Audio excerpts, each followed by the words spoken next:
Next up to the stage, Miss Kelsey Daniels. What? Show love to the poet. Show love to the poet.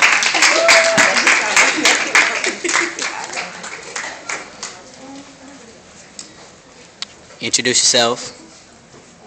My name is Kelsey Daniels. I'm a junior sociology major from San Diego, California. And I was just home a couple of months ago. And yeah. I lay awake at night, bargaining, wagering with someone who is clearly not you, but if you weren't, well, you know, you'd swear it was. I bow down to the shrine of perfect Kelsey. Quotations are included because even in my dream sacrilegious world is an unattainable fantasy. My approach is not one of deference and faith to an all-knowing creator, but one of assertiveness and trust in self and self alone. I am the master of my own destiny, I say. I can be great if I blank.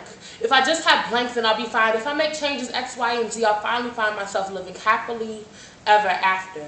Not giving thought to what happens after. Once I fulfill my bucket list. Meet goals 1 through 9,999. Find all the treasures this world has to offer. Then will I be content? Probably not. So I keep making agreements with the gods of indulgences. Relinquishing my soul to the powers that need, I am powerful in my own mind. Sometimes. If I, the phrase itself is incomplete. Just like my insatiable needs, always implying that like any Apple product that once I get settled, something better will come along and make me reconsider. The doubts that never fail arise. I'll never be enough, have enough, or want enough to be fully satisfied. Every day I make new agreements with myself. Worse than bargains with the devil, because at least he has a motivation and means to make good on his promises, at least until you step in and say enough's enough. But I keep trying. Always been told that I had a hard head, so maybe that's why I keep bumping into brick walls, stopping to nurse wounds, holding off just long enough to let the scab develop and heading back to my old ways. I maintain that if I try enough if-I's, I will eventually come up with the bootleg method to achieve success, leaving the most important element out. Constantly reminded that something in this recipe for happiness isn't right, but like my mother's well-meaning but sometimes ill-delivered advice, I shrug it off. Push it to the back of my mind, place in a nice box labeled "Get to later" and shove it in the back corner of my cognitive attic, right between resources I never take advantage of and right behind the inner strength I never seem to use. It finds itself in good company, surrounded by patience, compassion, and forgiveness, all components of my walk that never quite make it to the forefront of my mind at times, so they just gave up trying. I wonder if God gives me half credit for acknowledging the wrongs that do exist in this world. I must admit I'm not dumb. No matter how hard I play, I see what's going on. I am able to pinpoint the missing elements of wholly in everyone else's actions with a quickness, but conveniently live out my mistakes. Hide behind the cloak of, don't trip, he ain't through with me yet, but really I've been through with him for some while now, only returning when I need something, like a spoiled child who never learned her lessons no matter how many times she's been warned.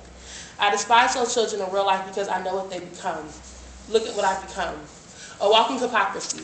I wonder if God cringes every time I say in all my ways I acknowledge him, when really is sometimes when convenient, I'll admit he exists. Do my lies ever break your heart? In the eyes of most men, I'm pretty okay, but we both know the truth. How I ignore the conviction that has spring powers and cling to the pride that rides me. Putting off today's for the hopes of tomorrow's I have faith will appear. It's funny how I find it easier to trust in the things that I want. I'm so adamant about the first half of Romans 12:2, but I have selective amnesia about the rest. I can adapt, add to, or take away from every other part of my being, but if I don't change the way I think, it negates everything else. The easiest yet hardest makeover starts with my mind, and that's because I don't control it. It has nothing to do with my will, my way, or my wants. And of course, for a Virgo with semi-type A personality, this is challenging, especially when those W's are just what the world tells me matters the most. I realize that just like exercise, as soon as I feel myself almost going beyond the benchmark of familiarity, I draw back. Slow it down, not out of exhaustion, but at the mere possibility that I may become weary. The test is nowhere in sight, yet I cower at the fear of what I might be asked to do. I guess what I'm trying to say in all my wordiness and rambling thoughts is that I'm sorry. And I know that these words are only the beginning. They're nothing but pointless prose if I don't back it up, but the truth of the matter is, I'm scared.